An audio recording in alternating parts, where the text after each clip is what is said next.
اس رب کو یاد کرتا تھا، اس رب کے یاد میں ہمیشہ مستغرق رہتا تھا، اللہ کا ضرب لگاتا تھا، اور جب دل چاہتا تھا تو مٹی کے گھر بناتا تھا، اسی سے دل بہلایا کرتا تھا، اسی سے دل کو اپنے بہلا لیا کرتے تھے، کبھی مٹی کے گھر بنا دیتے تھے اور کبھی اس کو توڑ دیتے تھے، اسی طریقے سے وقت کو پاس کرتا تھا۔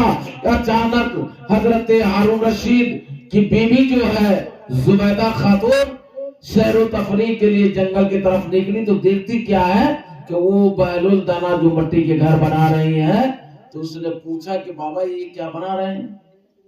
اس نے سوال کر دیا، ہارون رشید کی بیوی بادشاہ کی بیوی تھی، اس نے سوال کر دیا، مختصر میں بات کر رہا ہوں، تو اس نے کہا کہ آپ کیا بنا رہے ہیں؟ تو اس نے کہا کہ میں جنتی محل بنا رہا ہوں۔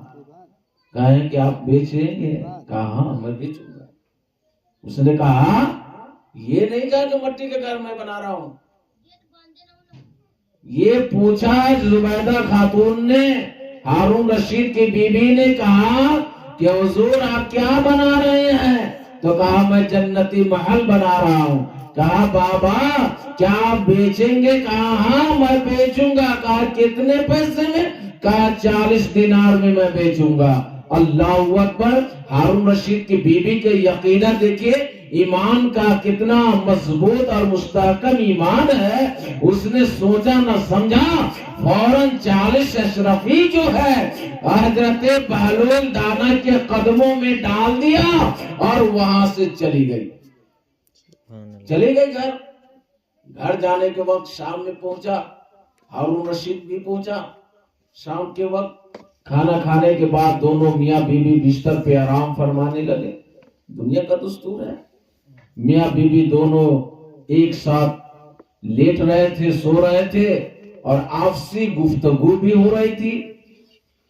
زبیدہ نے کہا کہ میرے سرتاج، میرے شوہر نامدار، آج میں جنگل کے جانے میں سیر و تفریح کے لیے گئی تھی، میں نے دیکھا کہ جنگل میں ایک اللہ والے جو ہے مٹی کے گھر بنا رہے تھے اور توڑ رہے تھے۔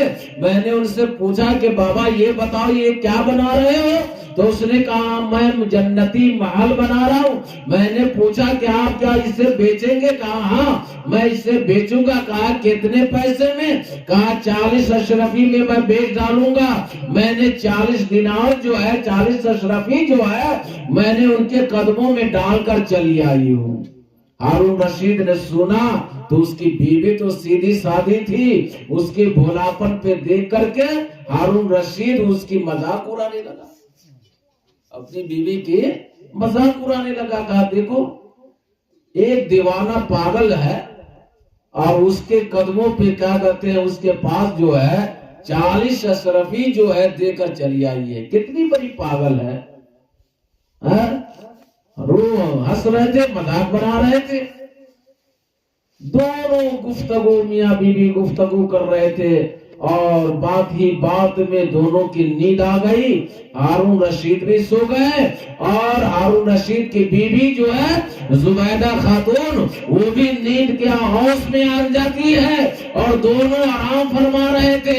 رات دھیرے دھیرے ختم ہو رہی تھی، آدھی رات ختم ہو چکی تھی۔ اس کے بعد ہارون رشید جو ہے خواب دیکھا کہ جنتی محل قائم ہو چکا ہے، میدان محشر قائم ہو چکا ہے، جنتی دروازہ ہے، 8 دروازے پہ ایک ایک کر کے دروازے پہ پہنچا۔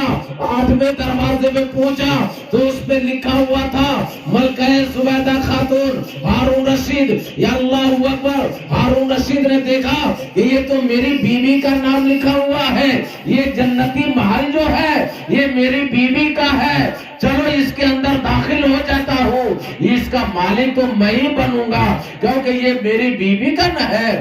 جانتے ہیں کہ دنیا میں جو بیوی کا جو بھی سامان ہوتا ہے، جس مال کا مالک بیوی ہوتا ہے، تو شوہر یہی سمجھتا ہے اس کا مالک میں بھی ہوں۔ یہ سمجھ کر کے ہارون رشید نے سوچا کہ چلو میں جنتی محل کے اندر داخل ہو جاتا ہوں، کیوں؟ یہ میری بیوی کی جنتی محل ہے۔ جیسے ہی ہارون رشید نے جنتی دروازے پہ پہنچا تو جنتی دروازے پہ جنتی دروغہ بھی کھڑا تھا۔ جیسے دروازے کے اندر داخل ہونا چاہا تو جنتی دروغہ نے اسے دھکا مارا اور کہا کہ میاں یہ دنیا نہیں ہے، یہ دنیا نہیں ہے، یہ میدان محشر ہے، یہاں جو جس کا سامان ہوگا، جو جس کا مالک ہوگا وہی اس کا اختیار ہوگا، اسی کے اختیار میں ہوگا، دوسرے نہیں جا سکتا ہے۔ ہارون رشید کی آنکھ کھل گئی، آنکھ کھلی، آنکھ کھلنے کے بعد صبح کاٹنا مشکل ہو گیا، نیند نہیں آ رہی ہے، صبح ہوئی، نماز پڑھا، اپنی